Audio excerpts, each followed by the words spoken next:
नमस्ते दोस्तों, मैं राजा कुमार। अभी मैं काफ़ी संवेदनशील टॉपिक पे बात करने वाला हूँ, जो कि हमारे हिंदू समाज के लिए है। भारत में कुछ मध्य के राज्यों एवं उत्तर के राज्यों एवं पूर्वों के राज्यों में ये वट सावित्री पर्व मनाया जाता है, जो कि आज ही के दिन है वट सावित्री पर्व, जो कि महिलाओं द्वारा की जाती है। ऐसा मान्यता है कि सावित्री जो है अपने पति के लिए लंबी उम्र अपने पति के लिए यम से अर्थात यमराज से अपने पति का प्राण छीन कर लाए थे और अपने पति को लंबी उम्र दी थी वो सावित्री ने। और ये सारी घटनाएं बरगद के पेड़ के नीचे ही हुई थी। इसलिए ऐसा माना जाता है कि महिलाओं इसलिए बरगद के पेड़ के नीचे पूजा करती है आज के दिन, ताकि हमारे पति की उम्र लंबी हो सके, इसलिए पूजा की जाती है। तो मेरा सवाल है कि क्या सच में पति की उम्र लंबी की जा सकती है वट की पूजा करने से? तो मेरा जवाब है दोस्तों, बिल्कुल नहीं, ऐसा नहीं किया जा सकता है।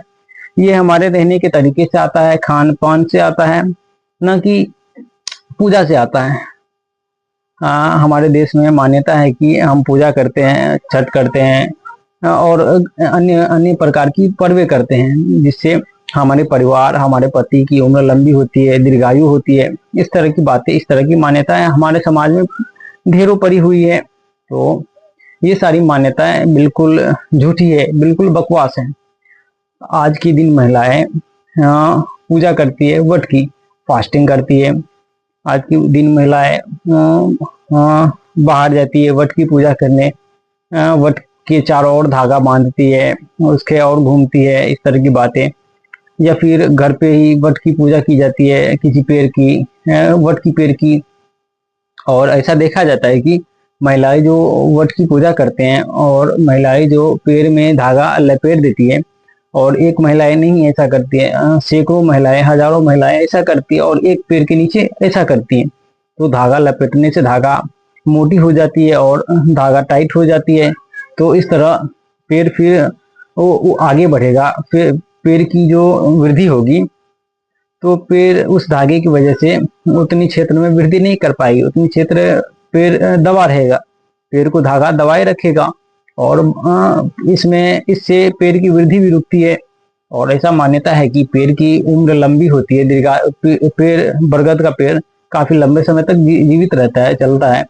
तो ऐसा मान्यता है कि हम बरगद की पेड़ की पूजा करते हैं ताकि हमारे पति की भी उम्र दीर्घायु हो। तो इस तरह की बातें हैं। तो एक भी पर्व ऐसा नहीं है जिसमें पुरुष अपनी पति के लिए, महिलाओं या फिर पुरुष महिलाओं के लिए कोई पर्व करे जिससे जिससे महिलाओं की उम्र दीर्घायु हो, लंबी समय तक महिलाएं जीवित रहे। तो ऐसा नहीं देखने को मिलता है, क्योंकि ये सारी मान्यता, ये सारी पूजा जो है हमारे पूर्वजों से आया है, जो हजारों साल पहले घटती थी, उस घटनाओं से आया है। और ये सारी मान्यताएं बिल्कुल बकवास है। ये महिलाओं को गुलाम बनाए रखने का एक तरीका है। महिलाओं को सिर्फ पुरुष के लिए ही कुछ करना है, पुरुष को महिलाओं के लिए कुछ नहीं करना है। पुरुष पुरुष महिला महिला पुरुष के लिए करवा चौथ रखती है जिससे उसकी उम्र दीर्घायु हो, छठ करती है जिससे परिवार की उम्र लंबी हो, पति की उम्र लंबी हो, पति की सेहत का आशीर्वाद मांगा जाता है सूर्य नारायण से। सूर्य नारायण, हाँ, सूर्य नारायण, सूर्य जो रोज हमें दिखता है इक्वेटर से सूर्य हमें रोज दिखता है। रोज सूर्यास्त एवं सूर्योदय होता है और उसी सूर्य को भारत के लोग पूजते हैं सूर्य देवता के नाम से। दरअसल ऐसा अंतरिक्ष में दिखता नहीं और न ही अर्थ से दिखता है कि सूर्य सच में एक देवता है। सूर्य सिर्फ एक गोला है जो कि हाइड्रोजन एवं हीलियम का एक केमिकल रिएक्शन है। तो इस तरह की नासमझी भारत में पड़ी हुई है।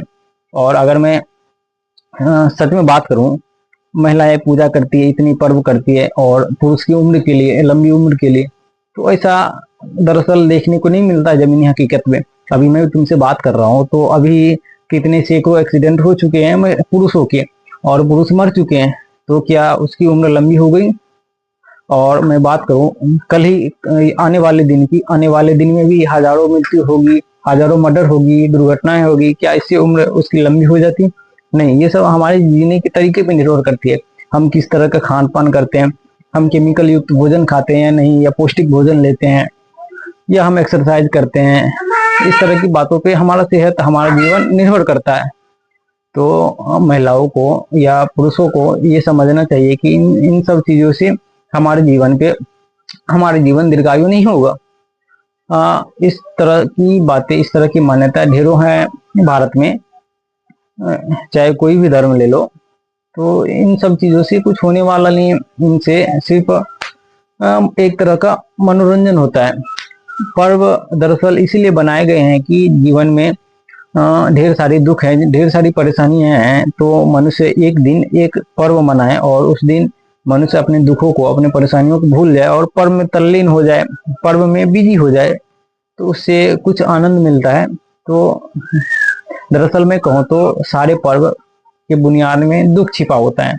दुख से ही मनोरंजन जन्म लेता है, दुख से ही पर्व जन्म लेता है। अगर दुनिया में दुख ना हो तो मनोरंजन या स्टैंड अप कॉमेडी, इतने सारी कॉमेडियन टीवी सीरियल है, या इतने लोग हैं इंटरनेट पे जो कॉमेडी प्रस्तुत करते हैं मनुष्यों के सामने, इतने पर्व है, ये सारी की सारी दुख से ही उत्पन्न होती है। अगर दुख ना हो दुनिया में तो मनोरंजन का कोई स्थान ना रहेगा।